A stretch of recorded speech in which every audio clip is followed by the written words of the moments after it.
Sri Lanka's rapid recovery, overcoming the debt crisis and generating non-debt creating revenue. This is the focus of discussions, and tonight on the news we will be joined virtually live by Professor of International Development from the United States, Professor Shanta Devarajan, to talk about what Sri Lanka's approach should be going forward in terms of debt restructuring. A very warm welcome to you, Professor Devarajan. Thank you for joining us tonight. Nice to be here.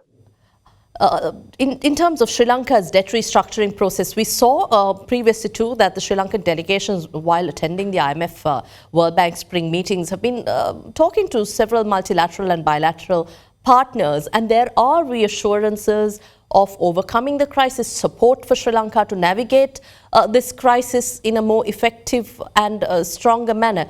But in your opinion, what should be our approach now once the IMF bailout package has been approved, but there needs to be more revenue generating mechanisms that should be created? So what should Sri Lanka's approach be now? Well, first of all, thank you for having me. It's nice to see you again. Sri Lanka's approach is the first part of Sri Lanka's approach has to be the debt restructuring. See, the IMF package that was approved in March enabled Sri Lanka now to start negotiating with its creditors about a reduction in the amount of debt that is owed, which is necessary if we have any chance of being able to pay back the debt. So that's been the focus of the initial negotiations, and that's both the private creditors, the international sovereign bondholders, as well as the official creditors, such as China, Japan, and India. And there were preliminary discussions with both groups of creditors over the spring meetings just last week, which I think in all respects seemed to show a willingness on the part of both sides to reach an agreement. It'll take time because these negotiations are not easy, but the focus is on being able to have a debt restructuring agreement with the creditors by September of this year. Now, in addition to that, I think, as you suggested, Sri Lanka has a very low level of revenues relative to GDP compared to other countries of comparable income. In fact, the revenue to GDP ratio fell to 8% of GDP, which is one of the lowest in the world. I think next to Somalia, it is the lowest in the world. They've been introducing programs to increase that revenue. It used to be actually 20% of GDP, so it's possible to get the revenue to GDP up. They've increased income taxes and increased the value-added tax rates in the last few months. But I think there are other sources of revenue that are largely untapped. In particular, the large number of tax holidays that have been granted to foreign investors is a huge potential source of revenue that have been foregone. The evidence is that foreign direct investors are not attracted by tax holidays. That's not the main reason. The main reason they invest in a country is if there's macroeconomic stability in the country. So you see that these tax holidays might be working against us, but because they have contributed to the macroeconomic instability. So if we were able to introduce a uniform across-the-board tax on foreign investors that is comparable to the corporate income tax, that would be a huge source of revenue. And then I would dare say that maybe we should go back and look at the number of investors who are already here who are enjoying tax holidays, such as lots of the hotels and resorts and so on, and renegotiate those agreements. But it's true that we have signed an agreement to give them a tax-free status, but I think given the current situation in the country, where the country desperately needs revenue, and various people in the country are having to pay more for revenue through higher taxes and so on, I don't see why we couldn't also try to get these foreign investors to pay some of the taxes. These people are not poor; they're actually quite rich, and they should be able to bear some of that burden. Right, right. I remember you mentioning this when we spoke somewhere last year during the height of the crisis, that Sri Lanka, the state, should focus on feeding its people before settling debt. Recently, we've seen more protests against income tax rises and the government's tax policy, especially personal tax policy. So how do you think the government should tackle this? While analysts say, yes, income tax base should be widened, especially for the government to raise revenue, there is also a massive burden on the people. So what's your opinion on this? Well, I think the recent protests in light of the tax increases, for instance, the lowering of the tax threshold from 200,000 rupees to 100,000 rupees, is an example, or it's a reflection of the fact that the people who have benefited from the tax cuts, the Rajapaksa tax cuts of 2019, were the middle and upper middle classes, because they're the ones who are now having to pay higher taxes. They're the ones whose tax rates were lowered back in 2019. Now, this to me is a good example of how the adjustment program should be implemented. Because what we're trying to do in Sri Lanka with the restructuring is to bring the country back into macroeconomic stability while protecting the poor, the lowest classes, the poor and the vulnerable.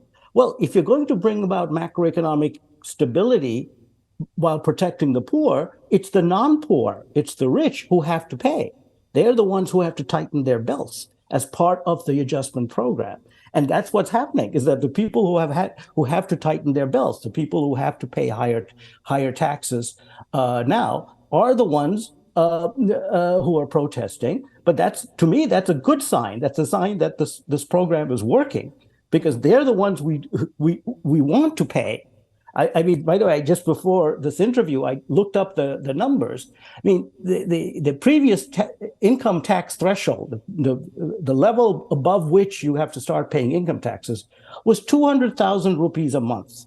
Now, the people earning 200,000 rupees a month come from the 81st percentile of the income distribution.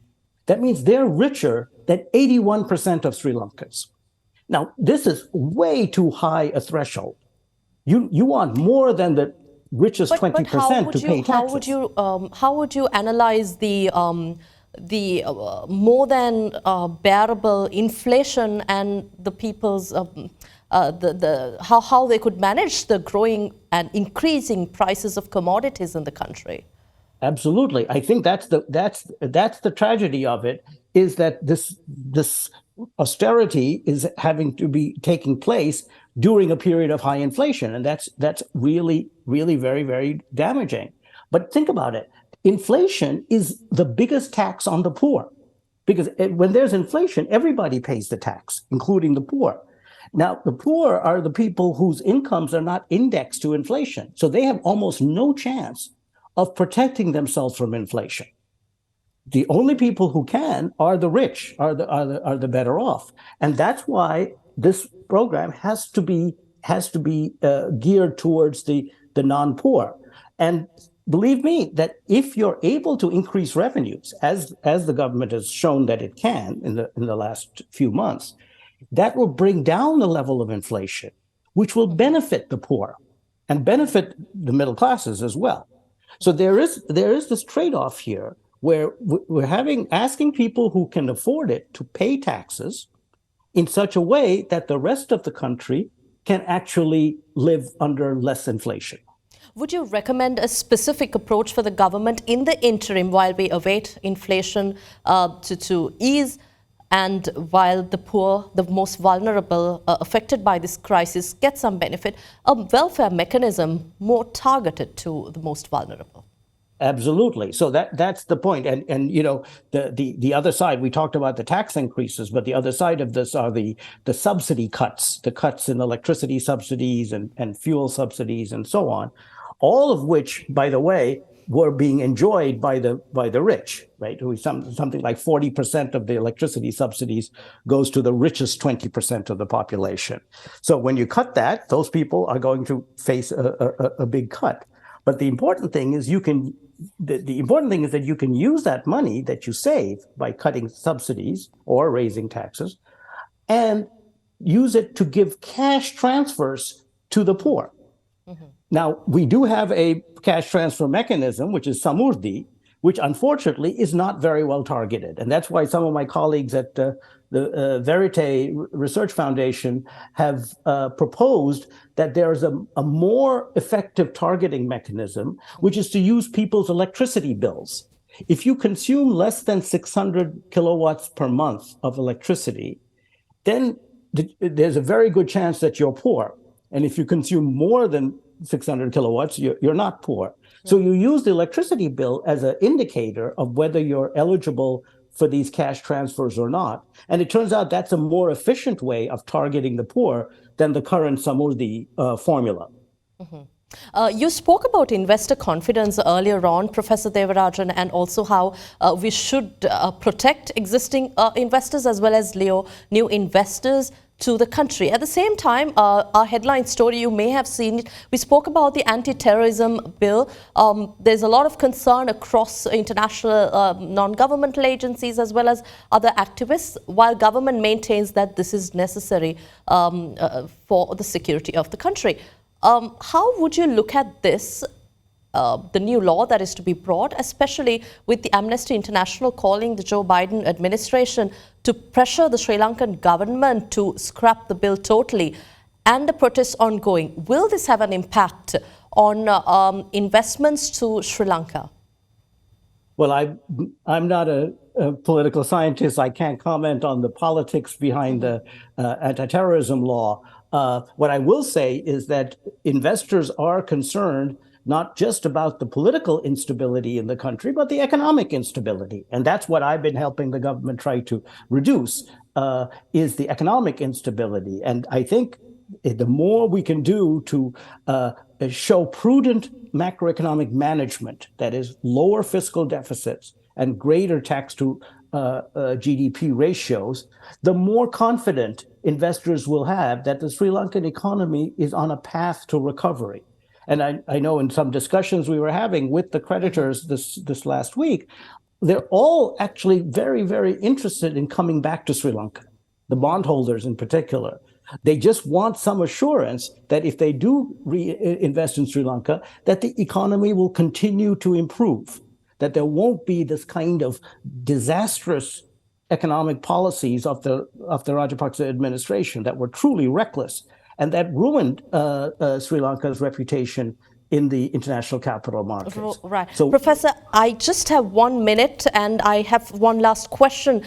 You have worked alongside the government and also consulting for and advising the government in terms of achieving a bailout package with the International Monetary Fund, which we received recently, the first tranche. But going forward, we have spoken of a creditor platform together with Japan, India and France to restructure Sri Lanka's debt. And what should Sri Lanka's approach be in terms of dealing with China and India? So with all these, there are many questions. I'd like you to give us a brief remark on restructuring debt and the way out.